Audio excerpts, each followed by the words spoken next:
Salut à tous, c'est Missy Attaché. Aujourd'hui, nouvelle vidéo sur un PC, voilà, encore une fois. Et aujourd'hui, voilà, c'est le PC le moins cher que j'ai fait pour l'instant sur cette chaîne. C'est un PC gamer à tout simplement 400 euros. Alors voilà, pour 400 euros, tout simplement, déjà, on va pas forcément avoir des composants neufs, hein, évidemment.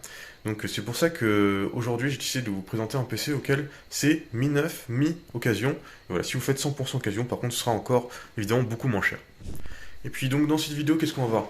Je vais tout simplement vous présenter les composants déjà, à quel prix et où est-ce que je l'ai acheté.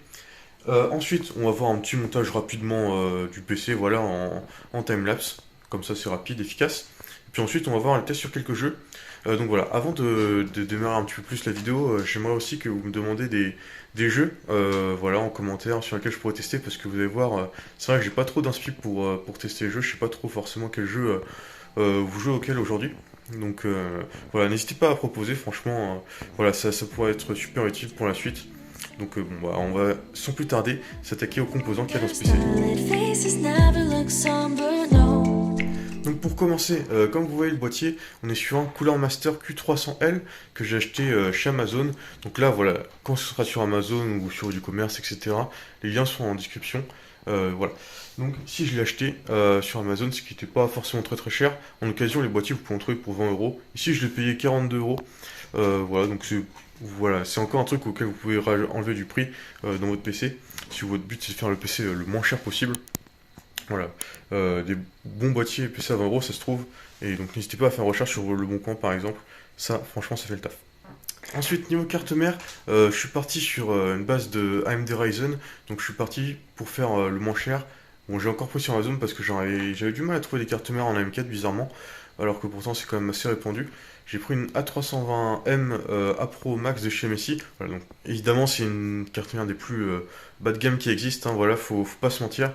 C'est pas forcément celle que je recommande, mais pour un petit budget, voilà. Bah, ça fait tourner le jeu, ça n'a pas beaucoup d'influence non plus sur les jeux, sur des petits PC comme ça. Donc franchement, ça fait quand même un petit peu le taf, même si c'est pas forcément une carte mère gamer forcément. Mais voilà, donc évidemment sur Amazon, lien en description également. Pour le processeur maintenant, donc voilà, comme j'ai dit, on a une carte mère d'AMD Ryzen, on a forcément un AMD Ryzen. Et ici, on est sur l'AMD Ryzen 3 3100. Donc ouais, c'est un processeur, voilà, je ne sais même pas si vous en avez déjà entendu parler. Il est assez méconnu au bataillon. C'est un processeur qui, franchement, fait ses preuves en gaming. Donc voilà, c'est un processeur qui coûte dans la centaine d'euros en occasion. Peut-être même un peu moins, vous pouvez trouver pour, je pense, 80 euros largement. Voilà. Pour moi, c'est un bon processeur qui est très très bien pour le gaming. Si vous voulez faire plus que du gaming, par contre, ça devient compliqué.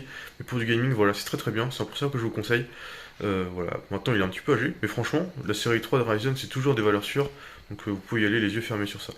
En ce qui est de l'alimentation, on est sur une Corsair CV550. Donc voilà, une très bonne alimentation de chez Corsair. Cette fois-ci, je l'ai payé en occasion, seulement 20 euros. Voilà, 20 euros pour une alimentation, franchement, c'est parfait. Généralement, ça tourne dans les 20-30 euros pour une alimentation de 550 watts. Donc voilà, franchement, c'est plutôt pas mal. Ça, c'était un bon deal. Euh, donc voilà, je vous conseille, les alimentations Corsair sont généralement plutôt fiables. Donc voilà, prenez toujours des alimentations fiables, c'est important, certifié. Franchement, et puis après, généralement, ça fait très bien l'affaire. Et c'est garanti assez longtemps quand même. Pour la RAM, on est sur de la DDR4 3200 MHz de chez Corsair. La Corsair Vengeance, voilà. La simple, la basique, la classique. On ne la présente plus.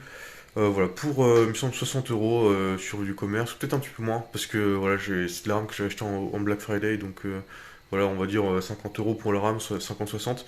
Voilà, pour la RAM, généralement, ça décote assez peu en occasion, malheureusement. Donc voilà, le minimum que vous trouvez, je pense, c'est 40 euros. Mais voilà, moi, je l'ai prise en neuf, comme ça, je n'ai pas trop à me prendre la tête là-dessus. Donc voilà, donc on va dire 60 euros pour la RAM, et voilà. En ce qui est de la carte graphique, voilà, la carte graphique, bah, le plus important hein, pour un PC gamer, je suis sur une GTX 1070 de chez MSI, la Armor. Voilà, très très bonne carte graphique, franchement, je vous la conseille. C'est pas cher du tout pour ce que c'est, moi je trouve. Moi, je l'ai payé 100 euros, franchement, c'est le top du top au niveau carte graphique pour ce genre de PC. Bon, voilà. Après, généralement, maintenant, on peut trouver pour 50, 100 euros de plus des 1080, et ça, franchement, aussi, c'est incroyable. Donc, n'hésitez pas à vous faire plaisir là-dessus. Les cartes graphiques de série 1000 qui sont excellentes pour pas trop cher. Donc, franchement, allez-y, les yeux fermés. C'est pareil pour les 1060. Les 1060, après, le truc, c'est que les différences entre 1070 et 1060 est assez grande. Par contre, le prix est assez faible. Voilà, donc faut quand même, ou alors si vous avez un modèle bien précis, pourquoi pas prendre une 1060, mais le 1070 pour moi c'est le meilleur équivalent, enfin le meilleur compromis pour les cartes graphiques actuellement. Et puis comme vous avez vu, voilà, il y a un petit peu de RGB là aussi devant. Hop. Donc voilà, ça c'est des petits ventilateurs de chez UpEar, voilà, que j'ai payé 16 euros sur Amazon. Voilà, c'était vraiment juste pour le style, et avec ça, on rentre tout pile dans les 400 euros. Donc franchement, quoi de moins de mieux. On a un beau PC, moi je le trouve plutôt beau.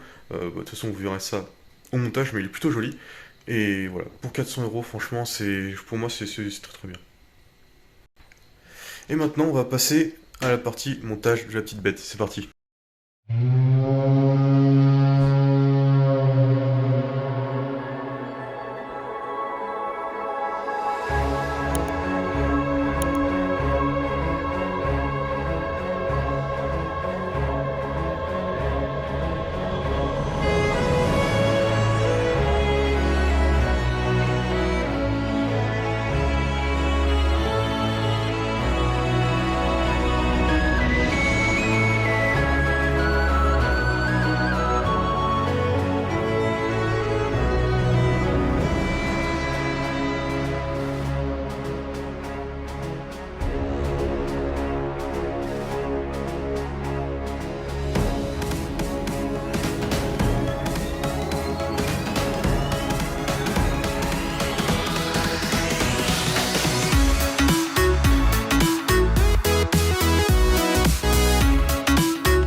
Pour commencer ces tests, quoi de mieux qu'un petit Time Spy.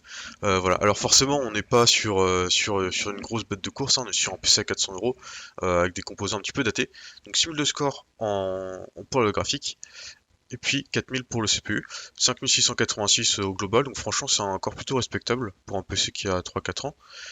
Maintenant, pour les nouveaux températures aussi, on est plutôt pas mal. Donc voilà, la température du GPU dépasse pas les 80 degrés.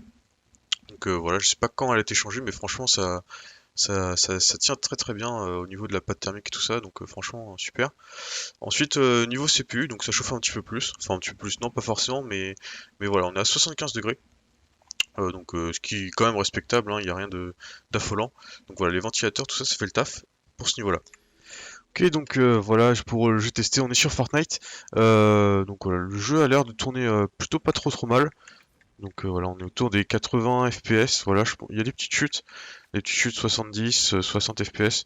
On va dire qu'on est autour des 60-80 FPS. Il y a des montées à 100. Donc franchement, ça c'est plutôt fluide. Ça fonctionne pas mal pour un PC pas trop cher, entrée de gamme. Ah si, bah si, faut que je vous montre les settings. En fait, je vais mourir. Attention, voilà, c'est tout ce que je ferai de cette partie. Parce que moi, mon objectif, c'est juste de monter les settings en fait. Hop, voilà. Donc voilà, globalement, on est en élevé épique. Donc voilà, franchement, c'est ok. On va tester sur Rocket League maintenant. Voilà, donc ça fait très longtemps que j'y ai pas joué. Je sais plus tous les touches. Donc voilà, on est autour des 200 FPS. Ouais, c'est une catastrophe. Mais voilà, on est autour des 200 FPS sur Rocket League. Voilà, donc le jeu est tout en ultra. C'est vraiment de la merde ce que je fais. Bon, je pense qu'on va arrêter de se ridiculiser plus que ça. Et on va passer au prochain jeu. Donc là, voilà, j'étais sur Overwatch. Voilà, le jeu tourne très bien. Voilà, on est à 75 FPS, mais je pense pas qu'on soit à 175 FPS en réalité. Je pense qu'on a beaucoup plus, sauf que mon écran, malheureusement, c'est qu'un 75 Hz. Donc le jeu m'autorise pas à aller plus que là. Mais franchement, je pense qu'on est largement au-dessus des 144 FPS, hein. C'est un jeu très très bien optimisé. Donc aucun souci de ce niveau-là. Et puis en plus... voilà, Overwatch, c'est quand même un jeu qui est quand même assez vieux. Donc voilà, très très bien pour ça. Bon, et bien si on veut conclure sur ce PC, hein, voilà, je conclurai tout simplement que c'est un PC très efficace pour son prix. Voilà, après forcément on trouvera des PC bien meilleurs que ça, à des prix plus élevés. Mais dans tous les cas, voilà. Je pense que l'occasion c'est un très bon moyen de se faire plaisir pour pas trop cher, où vous avez des belles pièces, même vous voyez, prendre des GTX 980, c'est peut-être un petit peu âgé, mais franchement ça fait plaisir d'avoir ce genre de carte qui était inaccessible avant pour nous, hein, parce que les 980 ça coûtait une blinde, maintenant on peut en trouver pour une centaine d'euros. Là, voilà, franchement, c'est un plutôt joli PC en plus. Voilà, pas forcément au goût du jour, hein, voilà, il s'est un petit peu vieilli. Le Cooler Master Q300, il a quand même quelques années aussi. Mais franchement, je trouve que pour ce prix-là, on peut avoir des bonnes performances en jeu. Jouer à quand même pas mal des jeux, évidemment, on fait pas tout tourner des AAA de 2022 comme ça avec ce PC. Après, on peut faire des concessions sur la qualité ou baisser la résolution. Mais franchement, voilà. Moi, je vous conseille de vous tourner un petit peu vers l'occasion si vous avez des budgets un petit peu réduits. Vous pouvez me poser des questions en commentaire, évidemment, si vous avez des doutes sur certaines choses ou que je me suis pas bien exprimé sur certains sujets. Donc voilà, n'hésitez pas, franchement, je suis à votre disposition. Donc merci à tous d'avoir suivi cette vidéo et puis on se retrouve pour de prochaines vidéos sur la chaîne. Voilà, je poste à peu près 2 fois par semaine, donc n'hésitez pas.